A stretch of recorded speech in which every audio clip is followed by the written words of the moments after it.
DIRadioCast.com. DIRadioCast.com. We are live from the 2014 CE Week, and it is the first day of conferences. We actually started off the day at the DI Symposium, the Digital Imaging Symposium, and Briefly. I would say that after 5 years of covering the CE Technology Week, this was the first time that I actually experienced some form of racism. Um, it was very, very pronounced. I think the gentleman that approached us, he was very diplomatic in his addressing the situation. There was a misunderstanding.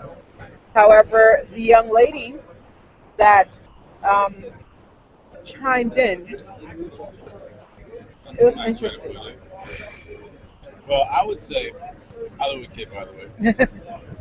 I would say this is my first actual experience at CE Week here in New York City. And it's sad that we would have to touch on this as opposed to some of the more substantive Oh, we're gonna topic touch on areas. everything I mean, else. we will, but I mean, it is unfortunate. This being my first time here, and I would have to confirm what you said. I don't think there was any other way to describe it except for a moment of racism. It appeared that the women saw people didn't look like her, and we didn't appear to fit the demographic that I It guess was she it was was more looking so for. the condescending look, as if, do you even know what you're doing here? Right. And like I said, after 5 years of covering this particular beat, I felt like, okay, I know I don't look like you, and there aren't an enormous amount of people in our demographic that are attending these events. But it was kind of like, oh, thank you for now. They're serving us hors Yes, d'oeuvres they're serving us on the order. roof. We're on the rooftop of the Midtown Loft. We just finished the second screen event with Guy Finley, and it's Guy Finley and the sports group. They were talking about sports and second screen, but we're going to talk about that.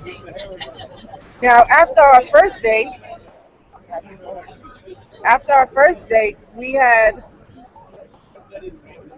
we attended Women in CE, and during Women in CE, Miss Charlotte Beer spoke.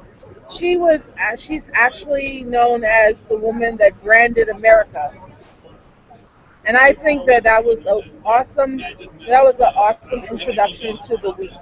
Um, And let's just quantify that a little bit. Like when we say she branded America, we don't mean that in some abstract form. yeah. We mean in the literal sense. The government called her and So asked hey, her yeah, to be the one who brands yeah, be our America. brand strategist. You are going to brand. She sat under the interim Secretary of State, which was Colin Powell, and she was his brand ambassador, so to speak. And she softened the blow in different countries to make the U.S. look marketable, likable, to say the least. So we were at CE, Women in CE, and Women in CE highlights women that are movers and shakers in the consumer electronics industry. Um, there were a lot of great points there. If you're interested, you can check out the tweets, and also we'll be writing our article talking a little bit about her book.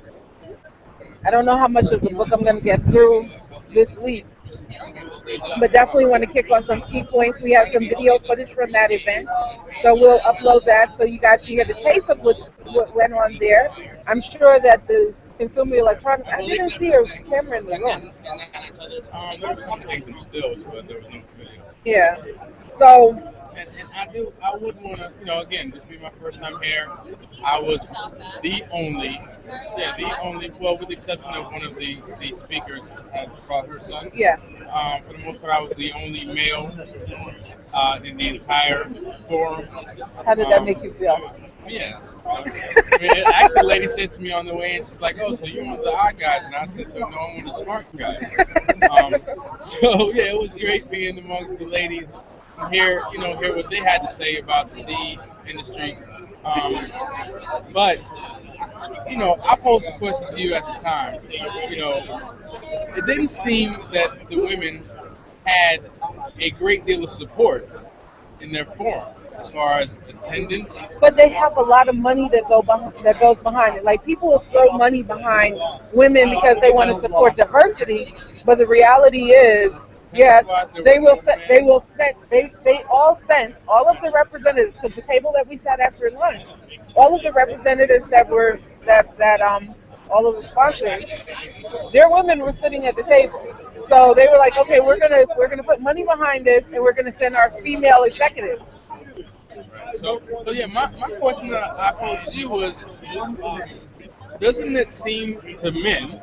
I mean, and we know Silicon Valley is what 90% white 98, males. 97, Um, you know, in the upper 90s. right.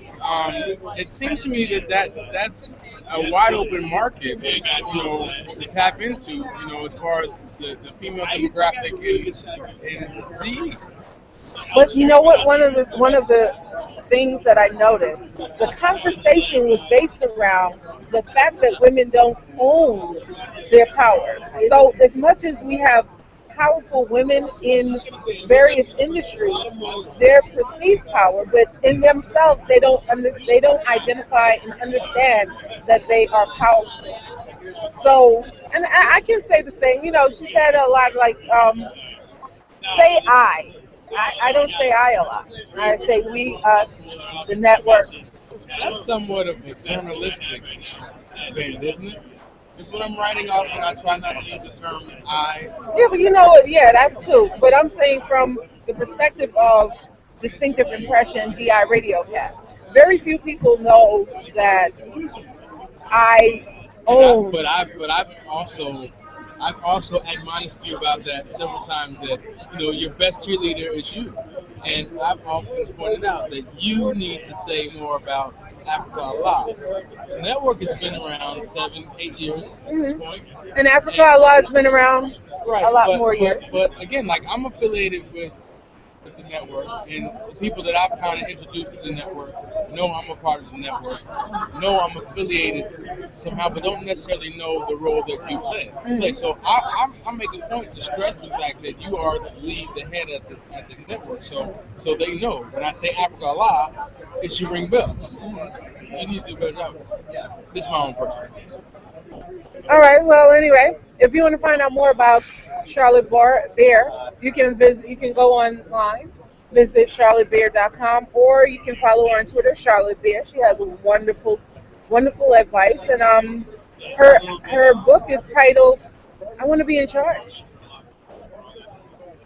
Then we came to second screen. I love second screen. I love the concept of second screen, and I think it's more so because the network exists in the digital platform, and then you have to start looking at mobile because mobile about 98% of your consumers are on mobile. They say that 66% prefer to get their content delivered on the mobile web. I don't know what the mobile web is. Is it mobile digital devices? They want to be able to access their content anytime, anywhere. So with that said, I feel that it's imperative as a content producer, as a video producer, predominantly, that when you're building content, that you should build content so that you can engage on the second screen devices, which are quickly becoming the first screen.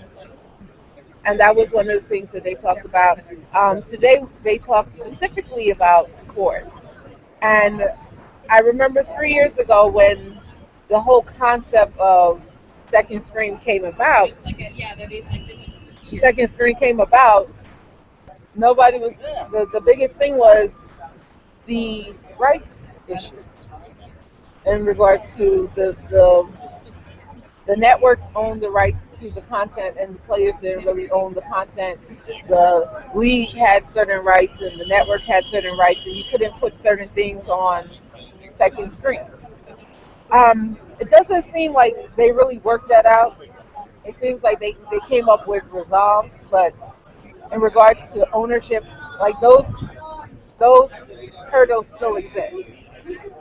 Then the other part is if I give you XYZ on a mobile or a second screen device, how much is left for me as the producer on on your first screen device? So what were your takeaways from today's event? Like you really gonna sit there and tweet while we're doing the show? Come on, do the show. I my perception, I guess, of it was a little different than I expected. Um, we're intimately immersed in a lot of what they're talking about and have been for some time. I like to consider us to Yeah, but be that's mainly because of their conferences. Like a lot of the things that we're doing is because of implementation of the things that they talked about 3, 4 years ago. right, and I'm not discounting that, but I'm pointing out that's my point. Like I expected let's talk about discussing the second screen. Like, we're already well aware of the second screen market and its capabilities and that sort of thing. And of course, there's always nuances in the way you can grow. So there was some important information on that, and the direction it's going into. But for me, it was more it was more of a session. Like if you were unfamiliar with second screen, um, it would be good for you. I don't think that that was really it. I think that the thing was they were tackling the issue of second screen from a sports provider, content producer standpoint. And these things apply. These are some of the things or some of the pitfalls of working with sports in second screen. Here are the things that we're doing in second screen, we've been doing in second screen. But from a sports provider, because really and truly, sports producers have actually only been able to effectively use this platform in the past 16 to 24 months. So for me, honestly, outside of the legal, gymnastics that they have to kind of work around, th- as I'm saying, like other than that, for me, there wasn't really much that was like not kind of already out there if you're not aware of second screen. Okay, if you know about second screen, they didn't really But offer me how many anything. people know really about second And screen? that's why I'm just talking for me personally. Like for me personally, having already been, exposed to second screen and what its capabilities are and what it does, I didn't really take a whole lot.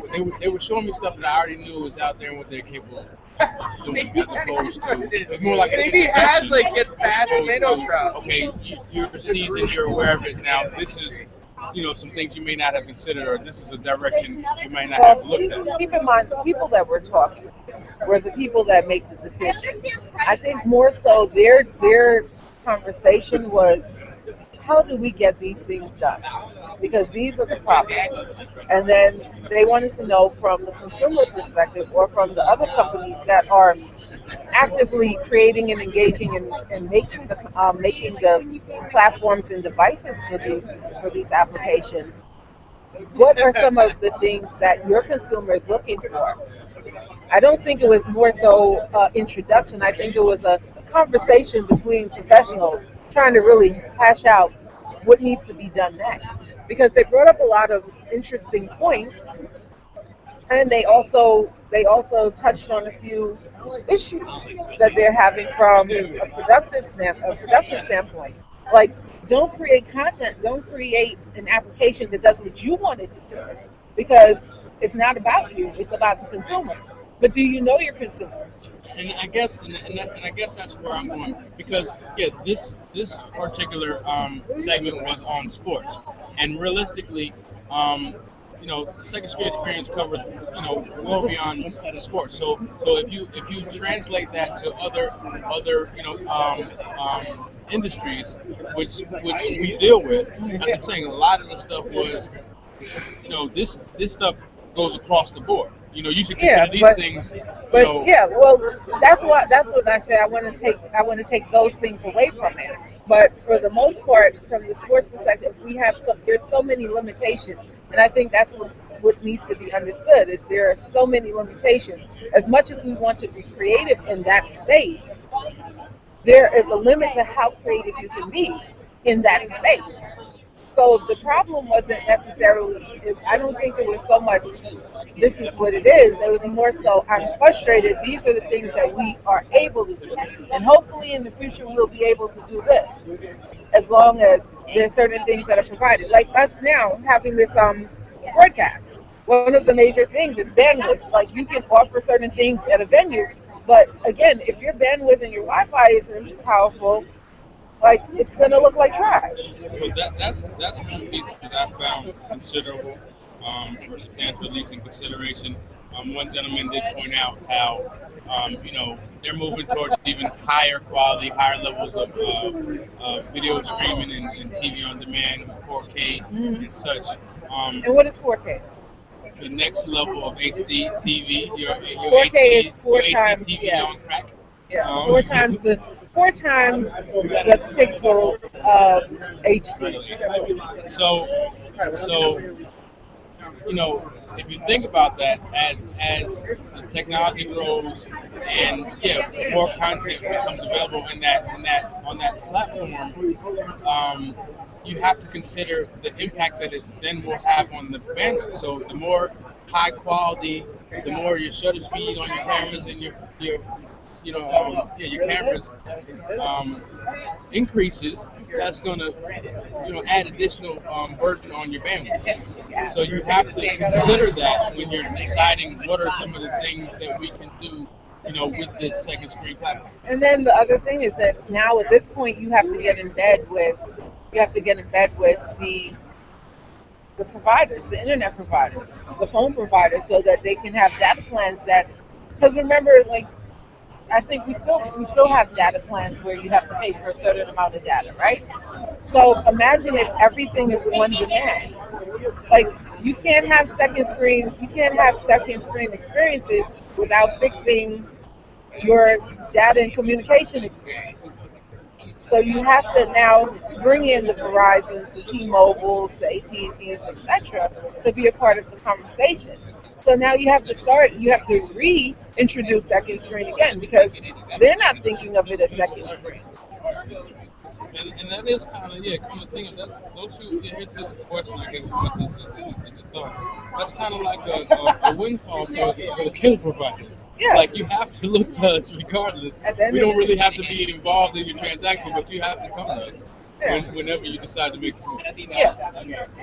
So that's we're gonna have video and audio from the second screen event, and we're going to over the course of the next few weeks talk to various people inside that industry to kind of give you guys an understanding of what second screen is, and also as time progresses, you'll see us doing a lot more second screen content, producing content for multi platforms. So thank you so much for joining us. This has been day one of CE Week here in New York City, and we are live from the first day of conferences. Tomorrow we will be at the press events as we get ready for the opening of the exhibit floor. That's gonna be good. Oh, wait! Lots You of know what nice you didn't toys. tell? You didn't talk about the gifts from the women's conference. I will say again, first time being here, and I would suggest to you guys who come maybe in the future to CE Week, make sure you attend the Women in CE Forum. Their lunch was spectacular. Their gifts were incomparable. I mean, we got some some earbuds from MTX. We got thank you, big shout out to Monster. What's her name? Dina. Dina. GH8 Gardarian. Yes, her husband is Albanian. Right. That's all I know. Sorry about the last name, but yeah, thank her and Monster Products for the Monster Card mobile smartphone charger. And we'll definitely we'll be reviewing the products that we got as well. To just talk about, the products and what they do, and introduce them to the rest of you. Phone cases for your iPhone 4. Yeah. Some of these perks that come along with being attendance at CE Week. You should be. But since you're not, We are. we got you covered. DIRadioCast, DI Mobile Report. And again, we are live from CE Week 2014 in New York City. We will be back tomorrow with more from the showroom floor.